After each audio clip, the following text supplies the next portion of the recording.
So, ceci est un athlète de football américain. Il s'est blessé, déchirure complète du tendon rotulien il y a 1 an. Il a une chirurgie de reconstruction du tendon. Depuis, il est retourné à ses entraînements récemment. Il est suivi par une équipe de physiothérapeutes, ostéopathes, thérapeutes de sport et médecins.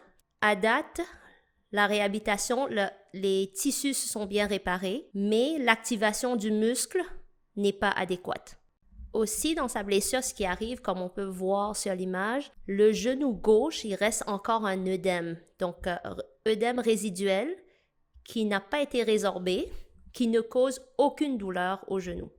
So, ce qu'on va faire, c'est qu'avant qu'on commence le traitement, on prend les mesures. Je vais prendre la circonférence du genou dans la zone qui est la plus épaisse, où l'œdème est le plus important. Et je vais prendre une autre mesure au niveau de la tubérosité tibiale. Donc, la mesure dans ce cas-ci, au niveau de la rotule, en plein milieu de la rotule, se trouvait à 42 cm. Au niveau de la tubérosité tibiale, premier point, c'est le 12 rat, qui est la zone pour atteindre le nerf fémoral.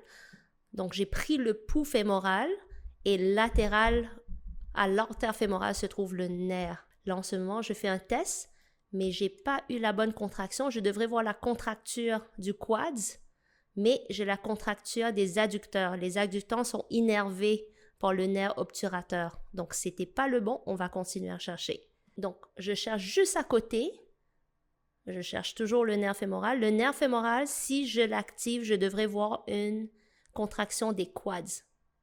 Celui-là, c'est notre fameux point, le 10 rat, qui est un point au fait, qui est le point gâchette du vaste médial. Donc, vaste médial qui fait partie du groupe des quadriceps. Donc là, on palpe, on cherche des points gâchettes au niveau du vaste intermédiaire ou du droit fémoral. Et on va tester si on l'a eu. Non. Non. Ah oui. On a vu la contraction. Good. Ici, on peut voir l'atrophie musculaire des quads.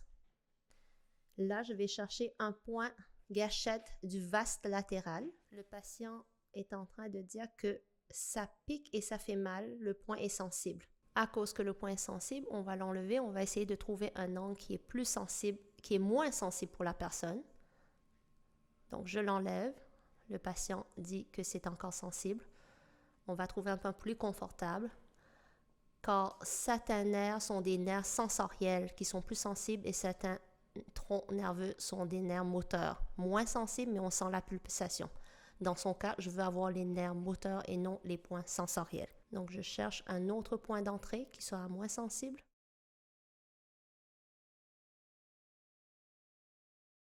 Donc, on cherche un autre point et toujours sur la zone du vaste latéral.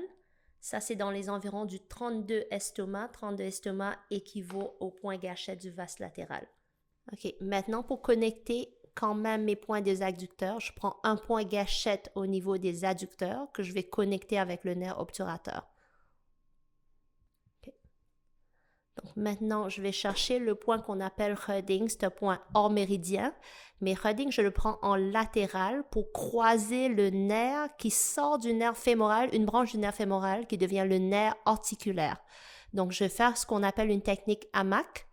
Je prends une aiguille d'un bord, une aiguille de l'autre. Les deux aiguilles vont se croiser pour rejoindre le nerf articulaire du genou. Donc là, c'est notre point hors méridien, Siyan, le point Siyan qui est qu'on appelle l'œil du genou. Donc, on va faire les deux yeux du genou, médial. Et si c'est bien visé, on peut rentrer sous le tendon rotulien et vers l'articulation sous la rotule. Donc, l'autre œil du genou, maintenant c'est le 35 estomac, 2B, l'autre œil du genou qui se trouve de l'autre côté, même idée, on va chercher en dessous de la rotule. Le fameux 36 estomac, très bon pour tous les troubles du genou. Et c'est aussi une branche du nerf péroné commun qui innerve le tibial antérieur. On connecte l'électricité, donc point rouge proximal, pince noire distale. Donc, je dois respecter le méridien ou le nerf. Donc, si je peux respecter le méridien ou le nerf, ça fait une très bonne stratégie de traitement avec de très bons résultats.